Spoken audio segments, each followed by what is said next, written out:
El director nacional de Educación de la Policía, José Alejandro Vargas, detalló que los nuevos aspirantes a oficiales no deberán tener tatuajes visibles. Vamos más allá de la noticia. Notimundo Estelar en FM Mundo con María del Carmen Álvarez.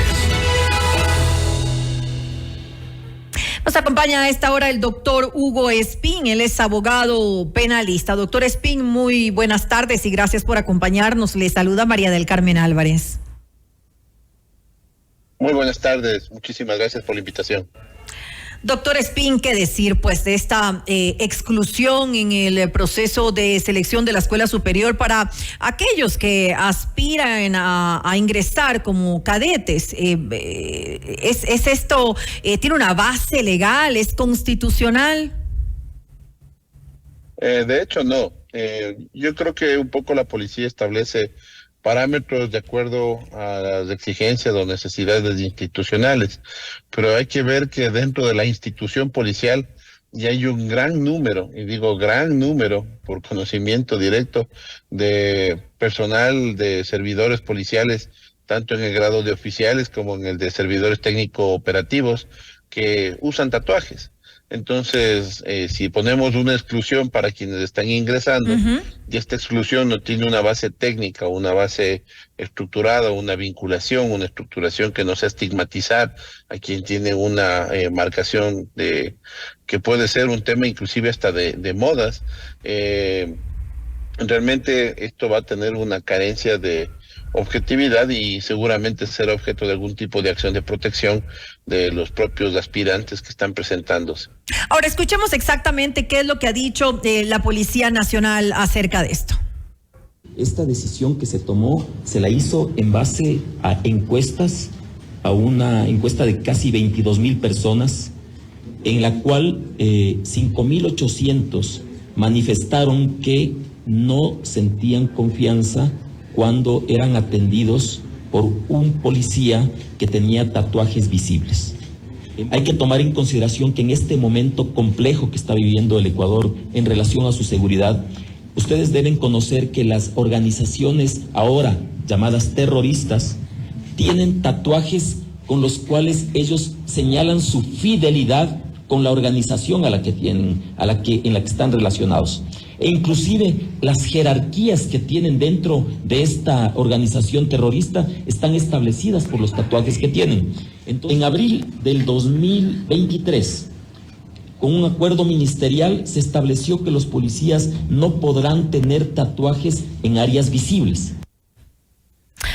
Ahí lo hemos escuchado. Ahora yo tengo una duda. Estamos hablando de estos tatuajes que tienen relación de alguna manera con bandas criminales, pero no queda claro si solamente esta exclusión se va a dar para aquellos que de alguna manera se pueda identificar estos tatuajes con esas bandas o para cualquier tatuaje visible. Bueno, y ahí volvemos al tema. Los tatuajes de las bandas, de las estructuras bandas de marcaciones de lobos, águilas, lagartos y otras formas que son bastante comunes en el sistema de tatuadores. Es un tema que tiene que analizarse con mucha más amplitud que simplemente un tema mediático, un tema de encuestas.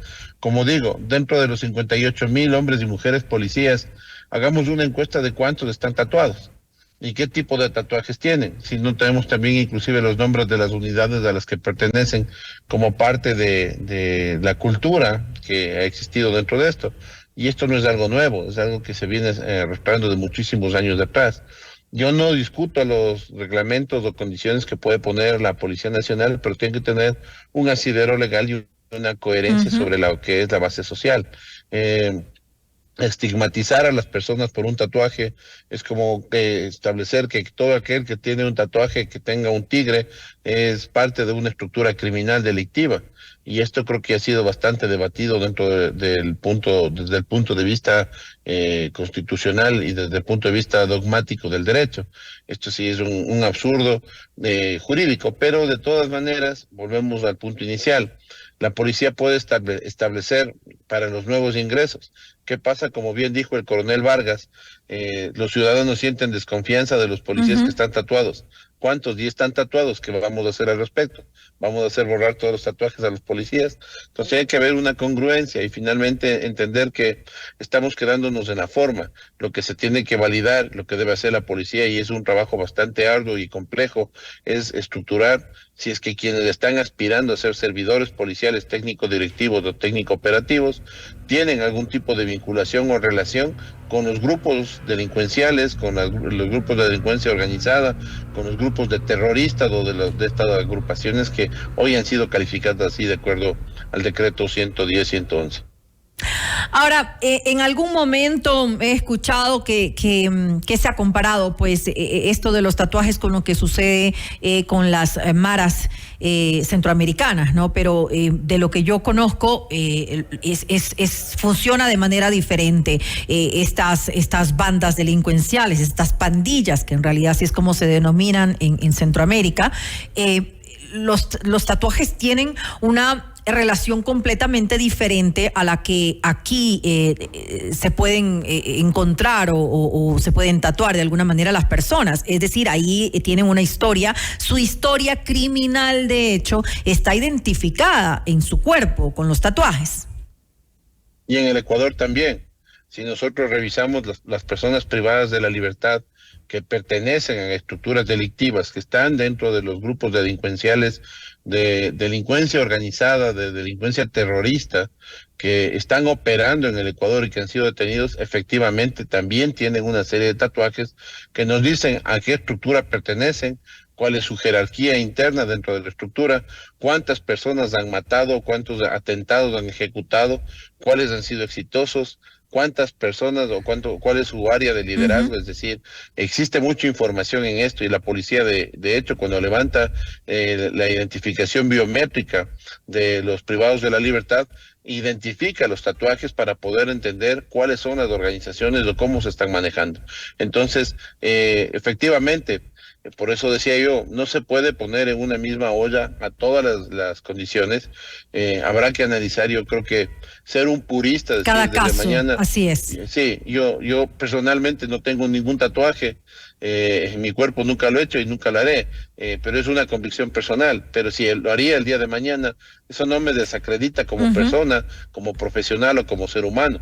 Entonces nosotros tenemos que entender cuáles son las lógicas con las que se están manejando. Y repito, en el mundo entero una de las tendencias que se ha venido generando es que los policías están usando tatuajes porque son gente joven que entró, que está trabajando desde 17, 18, 19, 20 años y que en algún momento se ha realizado un tipo de estas marcas permanentes en la piel. Pero esto no puede significar una estigmatización. Constitucionalmente yo creo que no va a tener mucha durabilidad una decisión de estas, sí, pero yo creo que igualmente hay que hacer un análisis pormenorizado y esto no se puede eludir de cada uno de los aspirantes, hacer un análisis sociotécnico de entender cuál es el entorno social de estas personas, cuál es el riesgo que puede tener de una contaminación. En muchos casos y en las convocatorias anteriores de la policía se filtraron parte de personas, policías que entraban como representantes de ciertas estructuras. Lo propio ha pasado en el Sistema Nacional de Atención de Privados de la Libertad, con los ACP, los agentes de control penitenciario, que igualmente han tenido una vinculación, muchos de ellos ya con estructuras delictivas, antes de postular para el ingreso a estos cargos, y luego obviamente se daba todo lo que se ha dado y todas las novedades que hemos tenido en el sistema de rehabilitación social en el Ecuador. Pero esto no implica que si vemos una persona que está sin tatuajes, no pertenece a una delincuencia organizada. De acuerdo. O con una persona que tenga tatuajes, pertenece directamente. Entonces hay que hacer esta validación individual, que creo que lo ha hecho siempre la policía de una u otra manera, con una óptica más sesgada a veces, una óptica más abierta en otros casos, pero tiene que hacerse y tiene que tener una estructura muy definida, especialmente cuando uno está en tiempos de guerra, como lo que tenemos en este momento declarado, un estado de conmoción interna, infiere que hay que tener mucho más seguridad sobre quiénes son los nuevos integrantes de las filas policiales, de las filas militares, más cuidadosos. Quiénes son los que van a tener acceso a información privilegiada, quiénes tienen acceso a las bases de datos de la Policía Nacional, quiénes tienen acceso a la logística policial. Entonces son elementos que tienen que ser analizados como para que se entienda que un servidor policial técnico operativo, técnico directivo, tiene que tener una serie de elementos que no solamente son comunes a los demás servidores públicos. Y es por ello que ellos tienen ciertos beneficios como jubilarse de manera anticipada a los demás trabajadores, porque tienen un trabajo mucho más denotado, más esforzado, en que se pone en riesgo la propia vida. Pero igualmente todos estos factores que acabo de mencionar son aquellos que tienen que ser analizados por el Ministerio de Gobierno Interior antes de emitir una resolución al respecto. Sin lugar a dudas la institución tiene que ser mucho más cuidadosa en quienes pues ingresan a sus filas por el momento actual que atraviesa nuestro país con el problema de las organizaciones criminales. Pero como usted bien lo dice, tiene que haber un asidero legal que no se ve en este requisito que se está estableciendo. Ahora, hay otros, supuestamente son 22 requisitos. Yo estaba leyendo algunos de ellos y hay otro que también me llama la atención porque veo, por ejemplo, no tener antecedentes penales, por supuesto, no estar afiliado a ningún partido político, claro, tiene una lógica, pero ser soltero entre 18 y 22 años y sin cargas familiares, ¿por qué? Esto es por un sentido de los primeros años, especialmente, tanto en los procesos de formación como en los procesos de ya operativos de designación. Es realmente una altísima movilidad la que tienen los policías, y no, un poco la idea es no afectar a las familias o grupos familiares. El COESCOP establece que el Estado debería cubrir los gastos de movilización de los servidores que son reasignados de una provincia a otra. Esto nunca ha sucedido. Y claro, movilizar familias en servidores que, especialmente en los primeros años donde tienen una mayor capacidad física, es un tema bastante más complejo, y además una afectación social, ¿no? Es decir, los hijos de esposa, los esposos, también tienen una connotación de afectación en este tipo de movilidades. No se mueve solamente el servidor, sino toda su estructura familiar. Entonces yo creo que tiene un poco la lógica en este sentido, igual en los procesos de formación, cuando uno está interno dentro de la Escuela Superior de Policía, 4 años, el ponerse a pensar que uno tiene que trabajar, estudiar y formarse dentro de un régimen bastante severo, mientras tiene que igualmente preocuparse de los hijos o de las cargas familiares que pudiera tener, mientras cumple con este régimen, es muy difícil. Y de hecho ya ha sucedido en ocasiones anteriores de la misma institución, en la que el rendimiento académico, la preocupación emocional distiende del proceso de formación. Entonces yo creo que hay que ver ciertas lógicas no tan mal desde el punto de vista operativo, desde el punto de vista práctico. Es un proceso de formación, exige tener ciertas condiciones. Imagínese usted una persona, una madre que acaba de tener un hijo que tenga que estar trotando a las 5 de la mañana, realizando estudios durante todo el día. Es incompatible realmente con el proceso de formación. Entonces un poco las lógicas van en ese sentido.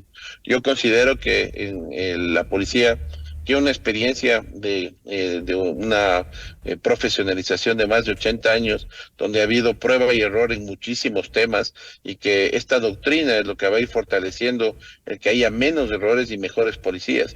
Al final del día, lo que todo el mundo exige, lo que la policía exige, es tener mejores servidores para poder cumplir con una sociedad cada día más demandante.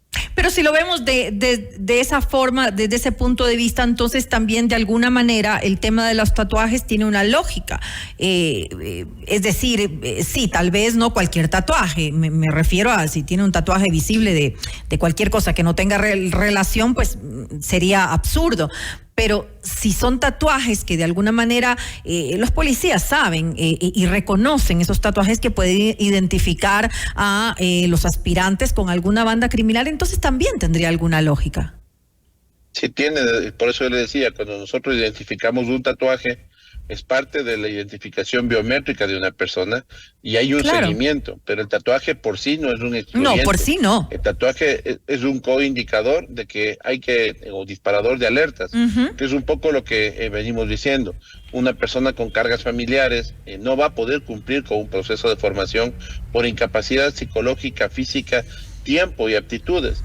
Versus un estudiante o una persona con un bachiller que ingresa con toda la predisposición y con toda la aptitud para llevar adelante un proceso de formación.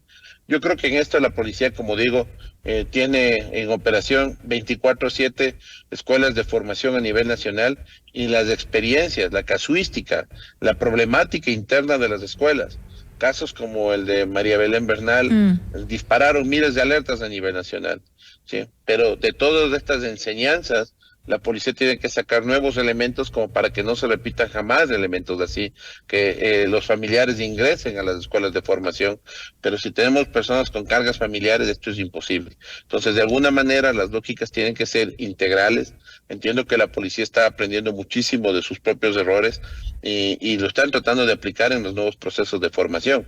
En caso contrario, lo que estarían haciendo es repitiendo errores del pasado, que es inaceptable en una institución que esté en permanente evolución. Y ahora más que nunca hay que ser muy cuidadosos con quienes ingresan a las filas de la Policía Nacional. Le quiero agradecer pues al doctor Hugo Espín, abogado penalista, por habernos acompañado en este espacio.